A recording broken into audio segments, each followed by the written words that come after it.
Quigg and Cassius, IFL TV. With me, I've got Scott Quigg here at the Rise Up final press conference here in Manchester. Just been waiting a long time for your opponent Munyai to arrive here. Come straight onto the head-to-head and just trying to put his fingers on your belt. Trying to finger your belt. So, what? I just found that funny. You just removing his fingers off the belt. Yeah. Not touching anything that's mine, and it'll be staying mine. Absolutely. Let's talk about this quickly. This change of opponent. Been training for Semeno for quite a long time. This is quite a recent, within the last sort of week to 10 days. Yeah. This has been announced. Has it affected your training, your game plan, etc. for this night? Obviously, it's affected the game plan because we was working for Semeno. But other than that, there's all the training has been done. We got the news, and you just got to be able to adapt. It's not ideal, but I'll be ready and 100% confident that I'll do a job on him. Yeah, sorry, the game plan was of my stupidity, really. Obviously, it's a different fighter. I didn't want to say.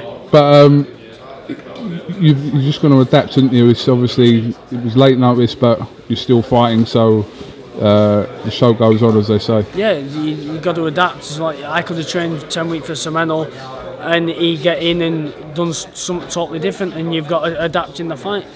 So, same as now, change of opponent, slight adjustments.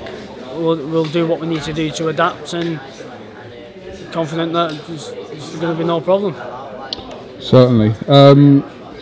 Leading up to this fight, though, sparring in the gym, obviously been sparring with the rest of your gym mates and that. So has everything gone well? Have you brought anyone else in? I've brought 3 people in, and we're sparring in the gym that we already get as well, which is quality.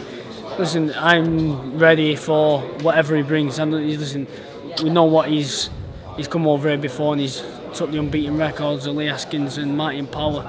But like, I'm on a different level to the meet, coming over, taking nothing of mine, and we know the dangers he brings. He's awkward, he's got all the moves, he's tough, durable, and it'd be an hard fight with 8 weeks notice, 10 weeks notice, but on a week's notice it's a dangerous fight, but it's one that I know that what I've got to do, what I need to do, and I'm confident that on Saturday night I'm going to do the job.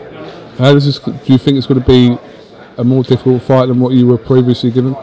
Yeah, I think he's style-wise as well, and then, like I say, he brings different dangers, and we've had to work on them, just make sure we're ready and aware of them, and that's what we've got to do. Do you want to repeat what Eddie just said to you about what he just said to, or what Eddie heard that Munyai said, that if he'd had, was it 4 weeks? Listen, he's been in training, so he's been training, so he's already had weeks. You know what I mean? So people know what we're talking about. I think he said that if he had 4 weeks instead of 2 weeks, then he'd knock you out in 4 rounds. But because he's had 2 weeks, it's going to knock you out in 8 rounds. Yeah, listen, the only person that we're getting knocked out is him. Okay. Just want to ask your opinion if you saw the fight between Frampton and Hugo Cazares. Why are you laughing? Because you're just boring me now. I'm boring you? Yes, I did. Alright. You spoke about it on Sky the other day, before the fight. I've been stood around there for I don't know how long. Say that again? I've been stood around there for I don't know how long. No, I watched it. Me personally, the prediction that I given, thought the way the fight would go is exactly how it went. You can only beat who's put in front of you, and he beat him and he looked good doing it. Okay, that's what I wanted, just your opinion on the fight. I'm not going to start, trying to make fights that are likely or not likely to happen. But you've got a tough fight this Saturday night. I've got a tough fight, and that's all I'm focused on, and like I say, I'm ready for whatever he brings, and I'm expecting a very, very tough fight, but it's one that I'll come through.